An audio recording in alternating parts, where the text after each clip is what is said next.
안녕하세요. 신경내과 전문의 김문철입니다. 오늘은 조금 민감하지만 정말 중요한 이야기를 나눠보려고 해요. 사실 많은 분들이 궁금해하시지만 차마 물어보지 못하는 주제거든요. 며칠 전에 제 진료실에 65세 되신 이순옥 할머니가 딸과 함께 오셨어요. 처음엔 건강검진 때문에 오신 줄 알았는데 딸분이 조심스럽게 이런 말씀을 하시더라고요.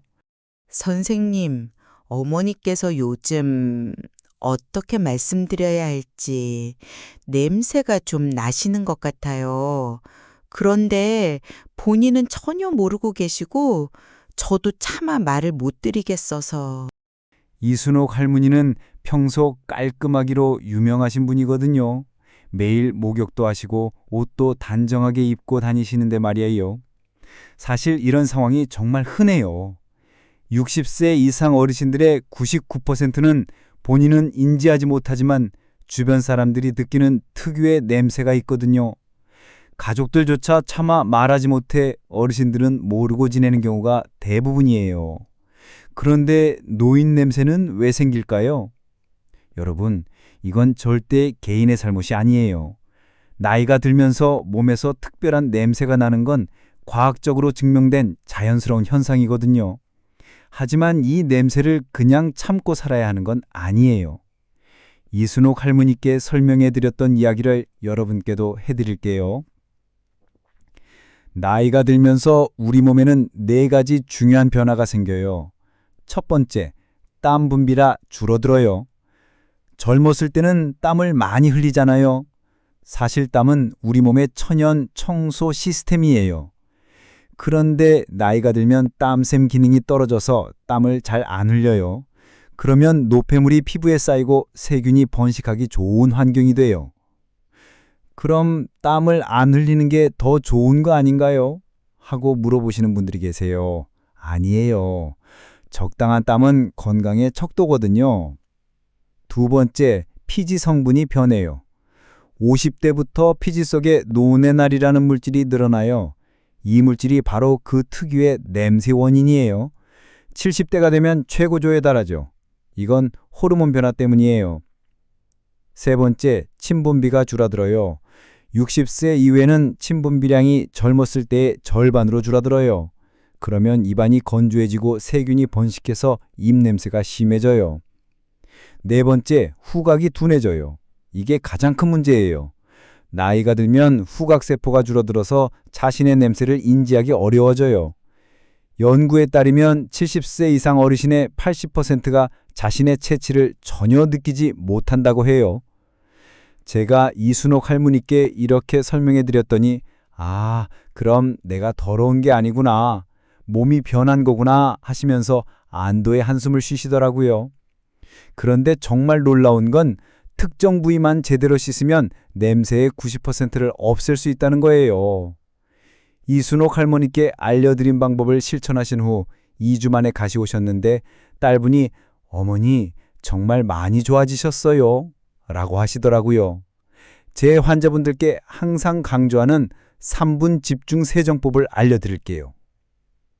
첫 번째, 살이 접히는 부위입니다. 목주름, 겨드랑이, 가슴 아래, 배꼽, 사타구니, 무릎 뒤, 발목주름. 이런 곳들이 문제예요. 여기가 바로 세균의 천국이거든요. 땀이 잘 마르지 않고 공기순환도 안 되고.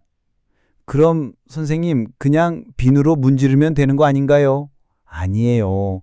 미지근한 물에 순한 비누나 바디워시를 충분히 거품을 내서 살살 마사지하듯이 꼼꼼히 씻으셔야 해요. 특히 목주름은 많은 분들이 놓치는 부위예요. 목주름 세정법을 자세히 알려드릴게요. 턱을 위로 들어서 목주름이 펴지게 하고 손가락으로 한 주름씩 차례로 씻어주세요.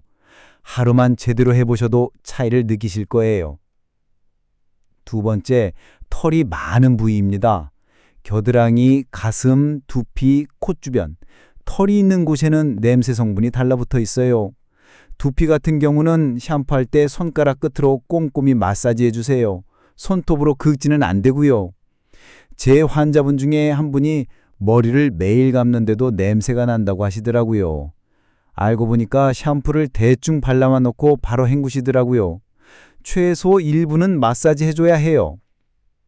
특히 귀 뒤쪽, 여기를 놓치시는 분들이 정말 많아요. 귀 뒤와 목 연결 부위에는 피지성이 많아서 냄새가 심하게 나거든요. 세 번째, 땀이 많이 나는 부위, 발가락 사이, 손바닥. 여기가 진짜 중요해요. 특히 발가락 사이. 많은 분들이 그냥 물만 흘려보내고 끝나는데 손가락으로 하나하나 씻어줘야 해요.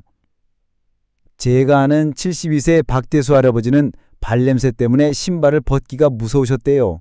그런데 발가락 사이 세정법을 알려드린 후 완전히 달라지셨어요. 발가락 사이 청소 팁을 알려드릴게요. 샤워할 때 한 발씩 무릎에 올리고 발가락 사이사이를 비누칠해서 꼼꼼히 씻어주세요. 그리고 반드시 완전히 말려주셔야 합니다. 습기가 남아있으면 무좀의 원인이 되거든요. 자, 이제 샤워법은 마스터하셨죠? 하지만 여기서 끝이 아니에요. 샤워만으론 부족해요. 일상생활에서 조금만 신경 쓰면 냄새를 훨씬 더 줄일 수 있거든요. 이순옥 할머니도 처음엔 샤워만 잘하면 되는 거 아닌가요? 하고 물어보셨는데 제가 알려드린 생활 습관들을 함께 실천하시고 나서야 진짜 변화를 느끼셨다고 하시더라고요. 첫째, 물 마시기의 기적. 하루에 물 6잔에서 8잔 정도 드세요. 물은 우리 몸의 천연 디톡스예요. 제 환자분 중에 물을 잘 안 드시는 분이 계셨는데 물을 충분히 드신 후에 몸에서 나는 냄새가 확실히 줄었다고 하시더라고요. 물을 마실 때는 한 번에 많이 마시지 마시고 조금씩 자주 드세요. 식사 30분 전에 한 컵, 식사 후 2시간 뒤에 한 컵, 이런 식으로요. 둘째, 햇볕 산책의 효과. 하루 20분에서 30분만 햇볕 아래 걸어보세요. 자외선이 천연 살균 효과도 있고 가벼운 땀을통해 노폐물도 배출돼요. 이순옥 할머니도 매일 오후에 동네 한 바퀴 도시는데 몸이 한결 개운하다고 말씀하세요. 오전 10시부터 오후 3시 사이는 자외선이 너무 강하니까 이른 오전이나 오후 늦은 시간에 나가시는 게 좋아요. 셋째, 올바른 샤워 온도. 너무 뜨거운 물은 피부를 상하게 해요. 섭씨 38도에서 40도 정도의 미지근한 물이 딱 좋아요. 그리고 하루에 한 번은 꼭 샤워하세요. 특히 여름철에는 하루 2번 샤워해도 괜찮은데 겨울철에는 너무 자주 씻으면 피부가 건조해질 수 있으니까 주의하세요. 네 번째, 올바른 수면 환경. 잠자리에서 나는 냄새도 중요해요. 자는 동안에도 우리는 땀을 흘리거든요. 침실 온도를 섭씨 18도에서 22도 정도로 유지하고 습도는 50에서 60%가 적당해요. 이렇게 외부 관리는 끝났어요. 그런데 여러분, 진짜 중요한 건 내부에서부터 시작되는 변화거든요. 박대수 할아버지가 한 번 이런 말씀을 하시더라고요. 선생님, 아무리 씻어도 또 냄새가 나는 것 같아요. 뭔가 몸 안에서부터 나는 것 같은데요. 맞아요. 냄새의 근본 원인은 몸 안에서부터 시작되거든요. 그래서 우리가 먹는 음식이 정말 중요해요. 올바른 음식을 먹으면 몸 안에서부터 냄새가 줄어들어요. 항산화 식품이 답입니다. 제가 환자분들께 항상 권하는 음식들이 있어요. 사과, 딸기, 블루베리, 토마토, 브로콜리, 시금치. 이런 것들이 몸속 노화를 막고 냄새도 줄여줘요. 특히 녹황색 채소에 들어있는 클로로필 성분은 천연 탈취제 역할을 해요. 환자분 중에 선생님, 정말 음식으로도 냄새가 줄어드나요? 하고 물어보신 분이 계셨는데 2달 후에 오셔서 가족들이 냄새가 많이 없어졌다고 해요. 라고 하시더라고요. 요구르트나 김치 같은 발효식품도 좋아요. 장내 유익균을 늘려서 몸속 독소를 줄여주거든요. 하루에 요구르트 한 컵 정도면 충분해요. 견과류도 추천해요. 아몬드, 호두, 땅콩. 이런 것들에 들어있는 비타민 E가 항산화 효과를 줘요. 하루에 한 줌 정도가 적당해요. 그리고 오이, 수박, 배, 토마토 이런 수분이 많은 과일과 채소를 드세요. 몸속 노폐물을 씻어내는데 정말 좋아요. 반대로 냄새를 심하게 만드는 음식들도 있어요. 마늘, 안녕, 생강은 적당히 드시고 너무 매운 음식이나 기름진 음식은 피하시는 게 좋아요. 커피와 술도 줄이세요. 카페인과 알코올은 몸을 탈수시켜서 냄새를 더 심하게 만들어요. 대신 물이나 보리차, 녹차를 드세요. 담배는 정말 치약이에요. 담배 냄새는 몸 깊숙이 배어서 나중에 제거하기가 정말 어려워요. 그리고 입 냄새 관리도 정말 중요합니다. 노인 냄새 하면 몸 냄새만 생각하시는데 입 냄새도 큰 부분을 차지해요. 혀 청소 잊지 마세요. 혀 클리너나 부드러운 칫솔로 혀를 닦아주세요. 입 냄새의 80%가 혀에서 나온다는 사실 아셨나요? 혀 뒤쪽까지 꼼꼼히 닦아주시는 게 중요해요. 올바른 양치법도 뺄 수 없는데요. 하루에 3번, 식후 30분 후에 양치하세요. 치실도 꼭 사용하시고 가글도 하루에 2번 정도 해주시면 좋아요. 틀니를 사용하시는 분들은 틀니 손용 세정제로 매일 깨끗하게 세척하시고 잠자리에는 빼서 세정제에 담가두세요. 무설탕 껌을 씹는 것도 도움이 돼요. 침 분비를 늘려서 구강을 촉촉하게 유지해 주거든요. 자일리톨 껌이 특히 좋아요. 자, 이제 몸 안팎으로 관리하는 법은 다 배우셨네요. 그런데 아직 하나 더 남았어요. 바로 우리가 매일 입고, 덮고, 씻는 것들이에요. 이순옥 할머니가 한 달 후에 다시 오셨을 때 이런 말씀을 하시더라고요. 선생님, 샤워도 잘하고 음식도 바꿨는데 아직도 뭔가 냄새가 나는 것 같아요. 알고 보니까 같은 옷을 3, 4일 입고 계시고 침대 시트도 한 달 넘게 안 갈아주셨더라고요. 아무리 몸을 깨끗이 해도 옷과 침구에서 냄새가 나면 소용없거든요. 한 번 입은 옷은 반드시 세탁하세요. 특히 속옷은 무조건 매일. 면 속옷이 최고예요. 통기성이 좋거든요. 폴리에스터나 나일론 같은 합성 섬유보다는 면, 린넨, 대나무 섬유 같은 천연 소재가 냄새 예방에 좋아요. 세탁할 때는 냄새 제거 효과가 있는 세제를 사용하시고 가능하면 햇볕에 말리세요. 자외선이 천연 살균 효과를 줘요. 일주일에 한 번은 침구류를 빨아주세요. 베개 커버는 더 자주 3일에 한 번 정도 갈아주시면 좋아요. 매트리스에도 냄새가 별 수 있어요. 한 달에 한 번은 매트리스 전용 스프레이를 뿌려주시거나 베이킹소다를 뿌려두고 몇 시간 후에 청소기로 빨아들이세요. 양말은 매일 갈아 신고 면 양말을 신으세요. 발가락이 분리된 오지 양말도 좋아요. 발가락 사이 통풍이 잘 돼서 냄새 예방에 효과적이에요. 신발은 2-3켤레를 번갈아 신어서 충분히 말릴 시간을 주세요. 같은 신발을 매일 신으면 습기가 빠질 시간이 없어서 세균이 번식해요. 신발 속에 신문지를 넣어두거나 신발 전용 탈취제를 사용하세요. 신발 건조기를 사용하는 것도 좋은 방법이에요. 또 공기순환의 중요성도 뺄 수 없는데요. 하루 2번 아침 저녁으로 10분씩 창문을 활짝 열어주세요.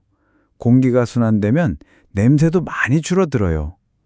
특히 침실과 화장실은 습기가 많이 차는 곳이라 더욱 신경 써서 환기해 주셔야 해요. 실내 습도를 50에서 60%로 유지하세요. 너무 습하면 세균이 번식하기 좋고 너무 건조하면 피부가 상해서 냄새가 더 날 수 있어요. 제습기나 가습기를 상황에 맞게 사용하시고 화초를 기르시는 것도 좋은 방법이에요. 이 모든 방법을 실천해도 냄새가 심하게 난다면 전문의와 상담해 보세요. 당뇨병이나 간질환, 신장질환이 있으면 특별한 냄새가 날 수 있어요. 호르몬 이상이나 갑상선 질환도 마찬가지고요. 특히 아모니아 냄새, 달콤한 냄새, 생선 비린내 같은 특이한 냄새가 난다면 반드시 병원에서 검사 받아보세요. 심한 다한증이나 액취증이 있으면 피부과에서 보톡스 치료나 레이저 치료를 받을 수 있어요. 요즘은 치료법이 많이 발전해서 효과가 좋아요. 가족분들께도 당부드리고 싶은 말씀이 있어요. 어르신의 냄새 문제를 발견했을 때 무작정 지적하시면 안 돼요. 상처받지 않게 조심스럽게 도움을 드려야 해요. 어머니, 요즘 TV에서 건강관리법을 봤는데 함께 해볼까요? 이런 식으로 자연스럽게 접근하시는 게 좋아요. 또한 혼자 사시는 어르신들은 관리가 더 어려우니까 자주 안부를 묻고 도움을 드리세요. 여러분, 이순옥 할머니는 제가 알려드린 방법들을 실천하신 지 한 달 만에 완전히 달라지셨어요. 딸분이 이제 어머니 옆에 앉아 있어도 전혀 불변하지 않다고 말씀하시더라고요. 박대수 할아버지도 마찬가지예요. 처음에는 나이 들어서 어쩔 수 없는 거 아닌가 하고 포기하셨는데 지금은 손자들이 할아버지 냄새 안 난다고 한다면서 정말 기뻐하세요. 또 다른 환자분인 73세 최순자 할머니는 친구들과 같이 여행도 갈 수 있게 되었다고 하시더라고요. 그전에는 냄새 때문에 사람들과 가까이 하기가 어려우셨거든요. 이분들의 공통점이 뭘까요? 바로 꾸준함이에요. 하루 이틀하고 그만두신 게 아니라 생활 습관으로 만들어서 계속 실천하셨어요. 자, 그럼 마지막으로 오늘 내용을 정리하고 실천 방법을 알려드릴게요. 가장 중요한 건 이거예요. 노인 냄새는 부끄러운 게 아니에요. 자연스러운 현상이고 충분히 관리할 수 있는 거예요. 오늘 당장 실천해 볼 수 있는 거 하나만 시작해 보세요. 샤워할 때 목주름만이라도 꼼꼼히 씻어 보시거나 물을 한 잔 더 마시거나 베개 커버를 갈아주시거나 작은 변화가 큰 차이를 만들 거예요. 제가 추천하는 일주일 실천 계획을 알려드릴게요. 월요일 3분 집중세정법으로 샤워하기. 화요일은 물 6잔 이상 마시기. 수요일은 냄새 줄이는 음식 1가지 추가하기. 목요일은 혀 청소하기. 금요일은 침구류 갈아주기. 토요일은 20분 햇볕 산책하기. 일요일은 옷장 정리하고 환기하기. 이렇게 하나씩 추가하다 보면 한 달 후에는 완전히 다른 자신을 발견하실 거예요. 여러분도 이순옥 할머니, 박대수 할아버지, 최순자 할머니처럼 자신감을 되찾을 수 있을 거예요. 나이는 숫자일 뿐이에요. 건강하고 깨끗한 몸으로 당당하게 생활하세요. 오늘 영상이 도움이 되셨다면 구독과 좋아요 버튼을 눌러주세요. 그리고 주변의 시니어분들께도 꼭 공유해 주시기 바랍니다. 많은 분들이 이런 정보를 필요로 하고 계시거든요. 건강한 노년을 위해서는 정확한 정보와 올바른 실천이 가장 중요해요. 제 채널에서는 시니어분들께 도움이 되는 검증된 건강 정보만을 전해드리고 있습니다. 다음 영상에서는 노년기 구강관리법에 대해 더 자세히 다뤄볼 예정이에요. 궁금한 점이 있으시면 댓글로 남겨주세요. 건강한 하루 되세요. 감사합니다.